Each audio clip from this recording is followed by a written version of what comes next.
Have you ever listened to one of those true crime podcasts where the bad guy is just hiding in plain sight? Oh, yeah, definitely. That's what it feels like reading through this research you sent over. It's like a Uh-huh. Black Widow story, Right. but it's happening in Malawi, Yeah. which is in southeastern Africa. It's a wild case. So this woman, Anne Mumba, Mhm. she was just sentenced to 53 years in prison Yeah, 53 years. for murdering her husband, Peter. It's crazy, right? But the thing is, Yeah. Peter was her fifth husband, I know. and they all died in kind of mysterious ways. That's the thing. It really makes you wonder how well you can ever really know a person. So 5 husbands, all gone, Uh, and Anne inherits all their money each time. each time. That can't just be bad luck. No, it doesn't seem like it. What else is there? It wasn't just that they all died, though. Right. It was the way she acted each time, too. What do you mean? Like, she would always move on so quickly. Oh, really? Yeah, and usually to a whole new place. Ah, And there were always rumors. Yeah. People were suspicious. I bet. But there was never enough proof to actually, investigate or anything. Until now. All right. So, walk me through this whole thing. Okay, sure. Let's start at the beginning. Right. Husband number 1. So the details about the first husband are a little fuzzy. Oh, okay. They don't have a ton to go on, Mm-hmm. except that he died in Zimbabwe, Okay. and it seemed like it was from natural causes. Gotcha. After he died, Anne sold off his properties and moved to Malawi.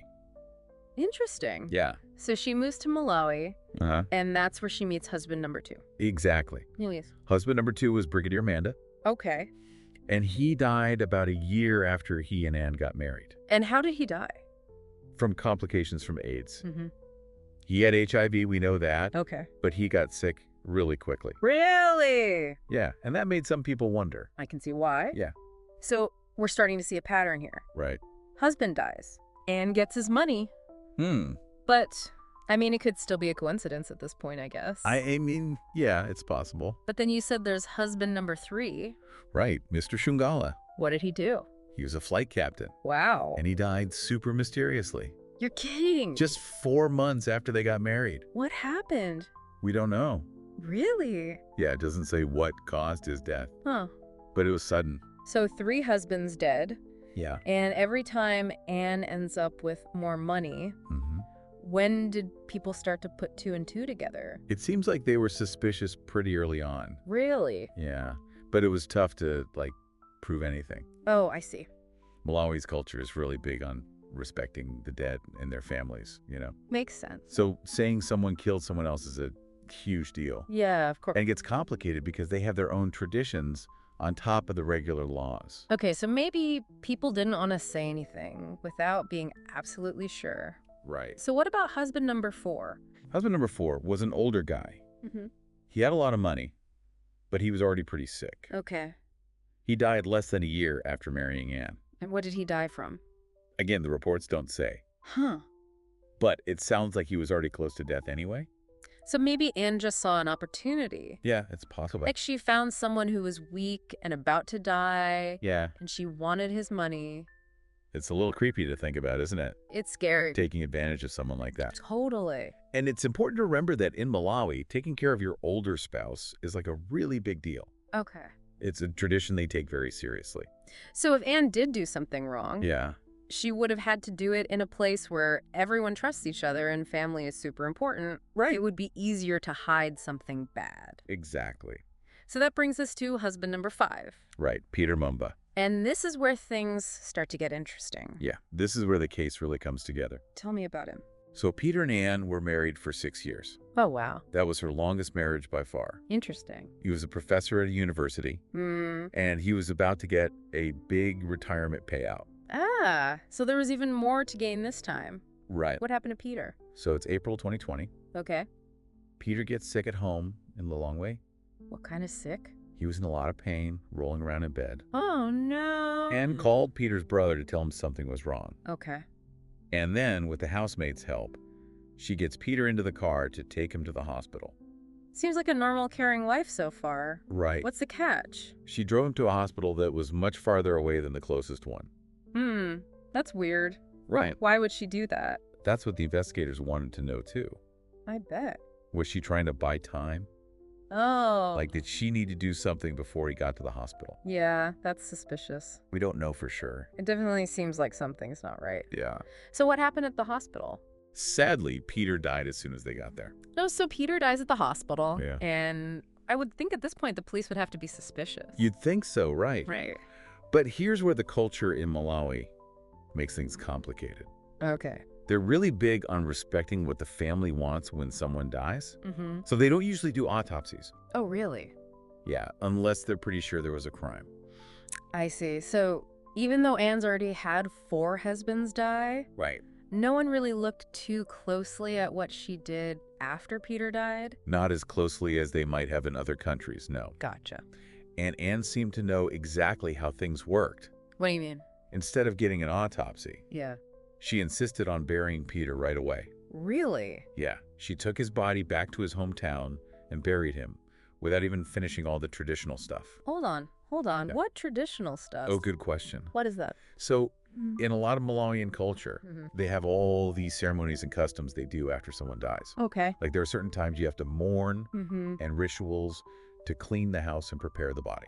Wow. And they have big gatherings to remember the person. Huh. I've never heard of that. It's a big part of their society. It sounds like it. So Anne basically skipped over some of those rituals Excuse me. by burying Peter so quickly. Right. Which is weird for them, right?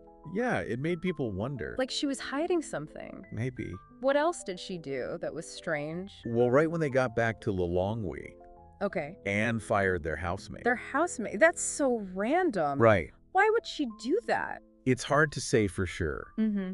Maybe the housemaid saw something Anne didn't want her to see.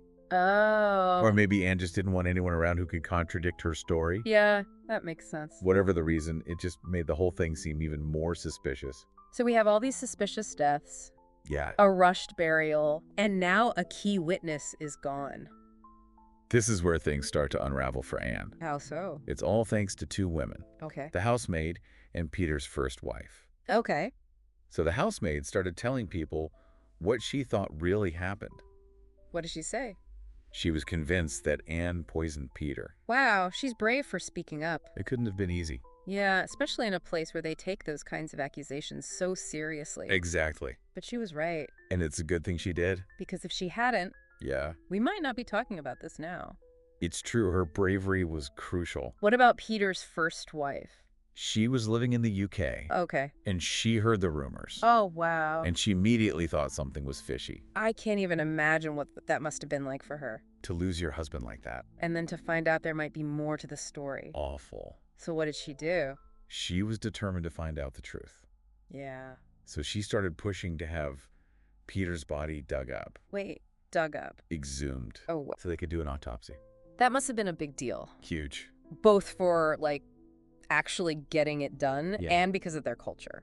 For sure, exhuming a body is not something they take lightly in Malawi. But they did it. They did. And they did an autopsy. Mm-hmm. What did they find? They found signs of poisoning. No way. Yeah. Peter's lungs especially. The lungs. Yeah, they looked like he'd been breathing in something toxic for a long time. So they're thinking he was poisoned over time. Exactly, not just one time. That's terrifying. It is. Do we know what kind of poison? The reports I have don't say. Oh, interesting. Yeah, and that missing piece would become a big part of Anne's trial later on. I bet, because if her lawyers could say they don't even know what he was poisoned with, Right, that would help her case. for sure. But still, being poisoned over time, Mm-hmm. that seems like pretty strong evidence. Definitely, it changed the whole story. Yeah. It wasn't just a bunch of coincidences anymore. It looked like someone had killed Peter on purpose. And it all came out because of his first wife? Absolutely, without her pushing for the truth. Yeah. We might never have known what really happened to Peter. It's amazing how one person can make such a difference. It really is. So did they arrest Anne right then? Not immediately, no. Why not? Even though things were looking bad for her, Yeah, it wasn't an open and shut case. I guess so. I mean, they didn't know exactly what the poison was, Rare. and they still had to prove Anne did it. Yeah, that makes sense. So they took their time. They Okay. had to talk to everyone Uh-huh. and gather evidence Right. to build a really strong case. It took 4 years from when Peter died to when Anne went to trial. I bet that felt like forever for Peter's family. It must have. But eventually, Yeah. justice started to happen. Tell me about it. So finally, in 2024, Okay. Anne Mumba went on trial for the murder of her 5th husband, Peter. Wow. I bet that was a big deal. Huge. The whole country was watching. It was all over the news. Why? Well, you had this woman accused of killing all these husbands. 5 husbands. Yeah, it was like something out of a movie. What was it like in the courtroom? Oh, it was tense. Yeah. You had Peter's family there. Mm-hmm. They wanted justice. Of course. They wanted to finally be able to move on. And Anne was there too, right? Yep. Saying she was innocent and fighting to stay out of prison. It sounds intense. And on top of all that, Yeah. the whole country was trying to figure out how to deal with this case. It was like a big moment for Malawi. Yeah, they had to face some hard truths About what? about who has power in their society Mm-hmm. and about how their traditions sometimes make it hard to get justice. Okay, so let's talk about the trial itself. Yeah. What did the lawyers say? So the prosecution, Yeah. they focused on all the suspicious stuff surrounding Anne. Like the other husbands who died. Right, all 5 of them. And the fact that she always got their money. Exactly. They pointed that out to the jury. Sure. And they talked about everything she did after Peter died. Like what? Like waiting so long to take him to the hospital Mm-hmm. and then rushing the burial Oh, like, yeah. with the housemaid. And they had the autopsy report too, right? Yeah. Proving he was poisoned. It seemed like a strong case. I bet. What about Anne's lawyers? What did they say? They tried to poke holes in the prosecution's story. Oh. Well, for one thing, Yeah. the autopsy didn't say what kind of poison Peter had in his system. Right, we talked about that. So they said that made the whole case weaker. Interesting. They also claimed that maybe Peter died from some unknown illness. Right.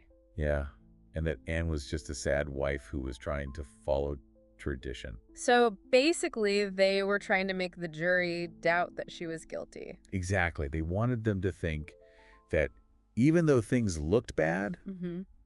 there wasn't enough proof to say for sure that Anne killed Peter. Did they talk about the housemaid?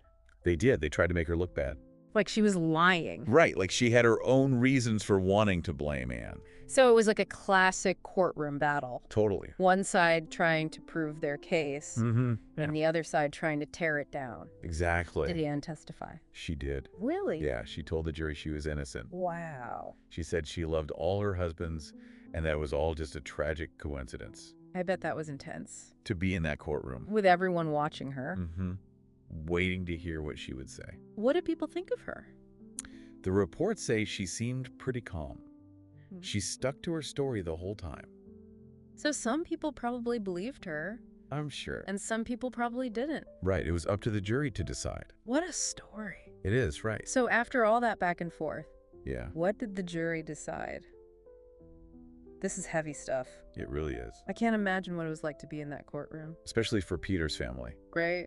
Waiting 4 years for justice. It's heartbreaking. So after all the evidence and testimonies, Yeah. what did the jury say? They talked about it for days. Wow.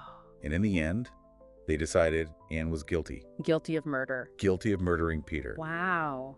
And the judge sentenced her to 53 years in prison. 53 years. Yeah, That's basically the rest of her life. it is. I guess that shows how serious this was. Yeah, and how much Peter's death affected everyone. This whole case really shook up Malawi, didn't it? It did. It made people face some hard truths. Like what? Like the fact that someone you think you know could be capable of something so awful. It's scary. Yeah, and it makes you wonder how many other cases like this are out there. Hidden in plain sight. Exactly. I keep thinking about the housemaid. Me too. What she did was so brave. It was. She spoke up even though it was hard. And because of that, the truth came out. Yeah. She might have saved other people from being hurt. This whole thing is a reminder that if something feels wrong, Yeah. we should trust our gut. It's important to pay attention to those feelings. And to say something, even if it's scary. You never know, you might be saving someone's life. So what about Anne? Mhm. Did she accept the verdict? Her lawyers are appealing it. Really? Yeah, they're still saying there's not enough evidence. Because they don't know what kind of poison it was. Right, and because a lot of the evidence is circumstantial? So it's not over yet? Not quite. It makes you wonder what Anne really thinks. I know. Does she truly believe she's innocent? Maybe. Or does she know she did it? Hmm. But she thinks she had a good reason. That's a question we'll probably never know the answer to. It's kind of a bigger question too, isn't it? About human nature. Like, how far are people willing to go to get what they want? Exactly. And how good are we at lying to ourselves? Sometimes the scariest monsters are the ones we don't even realize are there. This whole deep dive has been crazy. It's a lot to take in. I started out intrigued, then I was horrified. It's a wild ride. But now I'm glad that justice was served. Yeah, at least for Peter. This case really shows how different cultures are, and how those differences can make it hard to get justice. Especially when something so terrible happens. It makes you think about how important it is to fight for what's right. Like Peter's first wife did. Exactly, she never gave up. Even when it was hard. And look what happened. The truth came out. It's inspiring, in a way. It shows that one person can make a difference. That's a good note to end on. I think so. So thank you for talking about this with me. Of course, it's been fascinating. I know I'll be thinking about this for a long time. Me too. It's one of those stories that stays with you. It makes you realize that the line between good and evil isn't always so clear. And that's what makes it so interesting. Well, that's our deep dive for today. Thanks for listening, everybody. Until next time. Keep asking questions. And remember, Sometimes the most interesting stories are the ones that happen in real life. Good night.